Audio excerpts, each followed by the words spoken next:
اللہ رب العزت نے 5 وقتوں کی قسم کھائی۔ سب سے پہلے اللہ پاک قسم کھاتے ہیں والفجر، فجر کے وقت کی قسم، اس لیے کہ یہ ایسا برکت والا وقت ہوتا ہے، تہجد کا وقت ہے اور اس کے بعد فجر کی نماز کا وقت ہے۔ اللہ قرآن میں فرماتے ہیں اے محمد صلی اللہ علیہ وسلم، آپ صبح سے لے کر رات تک جو وقت مقرر کیے ہیں ان وقتوں میں اللہ کی نماز قائم کیجئے، اور یہ قرآن جو فجر کے وقت میں پڑھا جاتا ہے یہ بہت ہی برکت والا ہے، اس میں فرشتے سب سے زیادہ کثرت سے حاضر ہوتے ہیں۔ حدیث پاک کے اندر آتا ہے کہ اللہ پاک نے جو فرشتے متعین فرمائے ہیں، دن کے فرشتے الگ ہیں، رات کے فرشتے الگ ہیں۔ رات کے فرشتے صبح کو آسمانوں پر چلے جاتے ہیں اور دن کے فرشتے آ جاتے ہیں۔ آسمانوں سے جو فرشتے آتے ہیں زمین پر اور جو جانے والے فرشتے ہوتے ہیں ان کا اجتماع ہوتا ہے فجر کی نماز کے اندر۔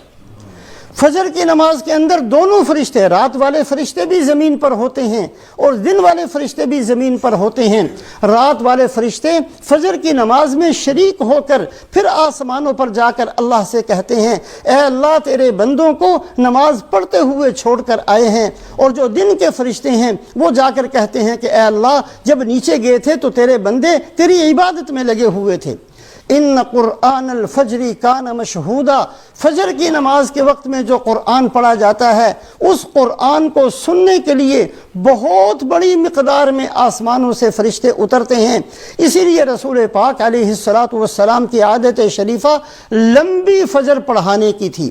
فجر کی نماز کے اندر سب سے لمبی رکعت ہوتی ہیں، زیادہ قرآن پڑھا جاتا ہے، قرآن پاک کا لمبا حصہ پڑھا جاتا ہے، اس لیے کہ یہ ایسی نماز ہے جس نماز کے اندر رات کے فرشتے بھی موجود ہیں اور جس نماز کے اندر دن کے فرشتے بھی موجود ہیں، اور وہ نماز کے اندر شریک ہو کر پھر رات کے فرشتے آسمانوں پر جاتے ہیں اور دن کے فرشتے اپنی ذمہ داریوں کو پورا کرتے ہیں۔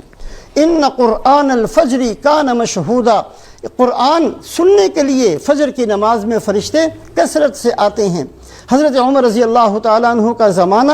حضرت عمر رضی اللہ تعالیٰ عنہ نے نماز کے اندر، فجر کی نماز کے اندر ایک بندے کو دیکھا، ایک صحابی کو دیکھا کہ وہ موجود نہیں ہیں۔ فجر کی نماز پڑھنے کے بعد ان کے گھر تشریف لے گئے،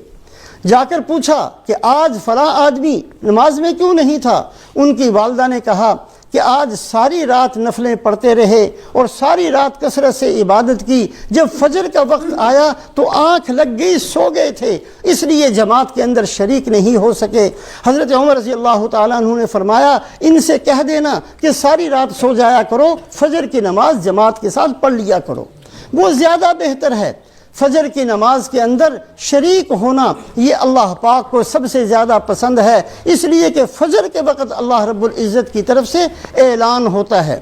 کوئی ہے توبہ کرنے والا میں اس کی توبہ کو قبول کر لوں، کوئی ہے رزق مانگنے والا میں اس کو رزق دے دوں، کوئی ہے مجھ سے سوال کرنے والا کہ میں اس کے سوال کو پورا کر دوں۔ ان قرآن الفجر کان مشہودا، اللہ رب العزت نے فجر کے وقت کی قسم قرآن پاک کے اندر کھائی، اس لیے کہ یہ بہت عظیم وقت ہے اور بہت برکت والا وقت ہے۔ رسول پاک علیہ السلام فرماتے ہیں، دعا مانگتے ہیں، اللہم بارک لامتی فی بکورہا، اے اللہ میری امت کے لیے صبح کے وقت میں برکت نازل فرما۔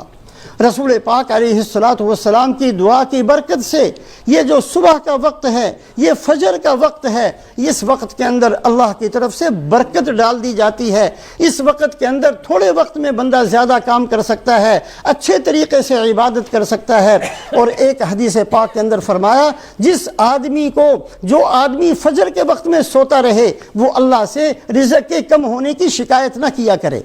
اس لیے کہ اس کا رزق تنگ کر دیا جاتا ہے۔ اس بندے نے جو برکت کی چیز تھی وہ گنوا دی ہے سو کر۔ اس لیے صبح کا وقت، فجر کا وقت اتنا عظیم وقت ہے کہ اللہ رب العزت مخلوقات میں سے جہاں رسول پاک علیہ السلام کی جان کی قسم کھاتے ہیں، جہاں اللہ پاک فرشتوں کی قسم کھاتے ہیں، جہاں اللہ پاک کوہ طور کی قسم کھاتے ہیں، جہاں اللہ پاک آسمانوں اور زمینوں کی